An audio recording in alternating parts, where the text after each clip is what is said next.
हैदराबाद सिंध की बात है। दादा लेखराज के नाम से नामी ग्रामी व्यक्ति थे, धनी थे, दानी थे और समाज के बहुत सेवक थे, प्यार से सेवा करने वाले, परंतु अपने परिवार में भक्ति भाव में बहुत अच्छे थे। कृष्ण के अनन्य भक्त, गीता के प्रेमी थे। तो गुरुओं में अटूट श्रद्धा थी और उनका अपना बिजनेस था, ज्वेलर था, बहुत बड़ा नामी ग्रामी। वो कलकत्ते में ज्वेलर था, तो कलकत्ते और हैदराबाद सिंध में आते जाते थे। तो हम पड़ोसी होते थे, तो उसके घर में कई बार जाने आने का मौका मिला। तो सारे परिवार में ही सात्विकता थी, भक्ति भाव था, बहुत ही निर्माण था। धन बहुतों के पास होता है, पर धन के साथ थोड़ा सा अभिमान भी होता है। लेकिन बाबा के घर में धन के साथ निर्माणता थी, सेवा भाव था। तो उनके घर वाले भी बहुत हम लोगों से, छोटी छोटी कन्याओं का भी बहुत सत्कार देते थे। तो हमको वैसे भी अच्छा लगता था, समझ में नहीं आता था क्या विशेषता है, लेकिन उनका प्यार प्रेम हमको मिलता था। तो हम बच्चे थे, इसलिए हम भी मस्त होकर चले जाते थे उसके घर में। तो कुछ समय के बाद हमें पता लगा कि बाबा को कुछ हुआ है, यानी बाबा बदल गए हैं, ऐसे कानों में थोड़ा सा पड़ोसियों से आवाज़ मिला। तो एक बार हम जब बाबा के घर में गए तो भाभी ने भी बात की, जो बाबा की धर्मपत्नी थी, उसकी बच्चियां थी, वो थी, कहती है बाबा कश्मीर से भी चक्कर लगा के बाबा को तो पता नहीं क्या क्या अनुभव हो रहे हैं, बाबा तो हमारा बदल गए हैं। तो मैंने कहा कैसे बदल गए? बाबा ने अपनी बच्ची की शादी एक योगीराज के साथ कराई थी, वो मैंने अपनी आंखों से देखी, मेरे लाइफ में हुई थी। तो वो मैंने देखा, लौकिकता तो थी अच्छी तरह से, बच्ची की शादी बड़ी धामधूम से कराई। और फिर उसके बाद कुछ समय के बाद ये परिवर्तन, क्योंकि गांव में हमारा आना जाना होता रहता था, थोड़ा मिस भी मैं कर लेती थी। तो जब मैं आई तब एक निराले सत्संग की बैठक मेरे को दिखाई पड़ी। ओम की धुनी का आवाज़ बाहर सड़क पर सुनाई पड़ा। तो मैं अंदर चली गई। तो मैंने कहा ये फिर कैसा सत्संग शुरू हुआ? गांव में जाने से 2-3 मास गैप पड़ जाते हैं। तो ओम की धुनी इतनी सुंदर थी, इतना सुंदर मधुर आलाप था, तो दिल को बाहर सड़क पर भी कशिश हो जाती थी। अंदर आके देखा सब शांत मुद्रा में बैठे हैं, कोई की भी आंखें खुली हुई नहीं थी, परंतु बहुत ही जैसे आनंदित अवस्था में थी। मैं भी बैठ के, मेरे को भी कुछ कशिश होने लगी।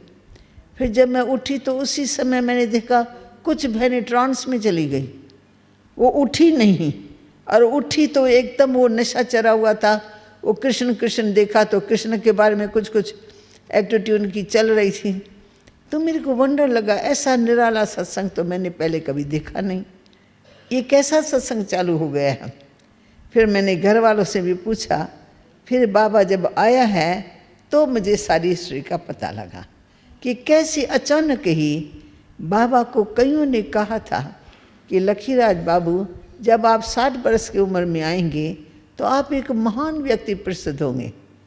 तो बाबा समझता था कि जैसे मेरे पिताजी ने वानप्रस्थ ले लिया, हो सकता है मेरे को भी वैराग आ जाए, मैं बच्चों को धन माल दे के हरिद्वार ऋषिकेश ऐसे स्थान है वहाँ जाके मैं बैठ जाऊँगा, ऐसा कुछ हो सकता है।